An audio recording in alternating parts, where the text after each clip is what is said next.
Madadaan daw tayong mga whirlpool, parang mga ipo-ipo. Pero nasa ano siya? Nasa dagat. Medyo ano daw, delikado kapag hindi mo alam. Pero si Sir, dahil taga rito siya, local siya dito, kabisado na niya yung daan. Lambiyong tawag nila sa salita nila. Kahit daw gaano kagaling lumangoy, mahihirapan ka pa rin doon dahil nga yung current malakas at umiikot siya. Hihilahin ka pa baba? Parang ipo-ipo sa ilalim ng dagat, no? Ay, sabi ni Kuya daw, meron na palang namatay dito. Mga seaman pa daw. Hindi nila kinaya, no? Grabe, nakakatakot. Sobrang lakas pala talaga. Anong mangyayari pag napunta ka doon sa umiikot na yan? Balance ka ba? Balance ka para... Bakit gaganon ba yung bangka? Oo, parang titiyaya yan. Ay, nakakatakot pala. Hindi naman kami lumalaot pag malakas ang current. Tignan mo kulay puti, oh. Bakit napukulay puting ganyan? Ayan na, ayan na! Buti hindi tayo hinihigop po yan, no? Ayan, ang laki nito! Grabe, ang laki nito, guys! Aba, oh, ayan, oh. Kuya, huwag ka lalapit, nakakatakot! Bumubulwak yung tubig! Sa pinakatimog na bahagi ng Luzon matatagpuan ang bayan ng Matnog, isang munisipalidad sa lalawigan ng Sorsogon.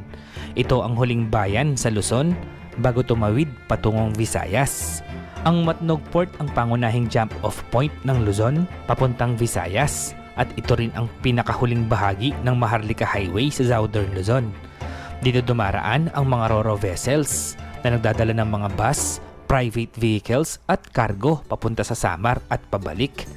Isa sa mga pinakatanyag na destinasyon sa Matnog ay ang Subic Beach sa Calintaan Island.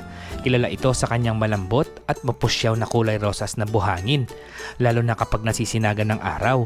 Sa linaw ng tubig at ganda ng tanawin, perpekto ito para sa swimming, island hopping o beach camping. Ngunit bago marating ang paraisong ito, may isa pang misteryosong bahagi ng karagatan na maaaring madaanan. Ang tinatawag na lambayong sa lokal na wika o mas kilala bilang mga giant whirlpools. Makikita ang mga giant whirlpools sa bahagi ng San Bernardino Strait, isang makitid ngunit malalim na anyong tubig na naghihiwalay sa Luzon at Samar. Dito rin araw-araw naglalayag ang mga roro, cargo ships at bangkang mangingisda. Ang whirlpool ay isang umiikot na agos ng tubig na parang malaking ipo-ipo sa dagat. Pero sa Matnog, hindi ito ordinaryo.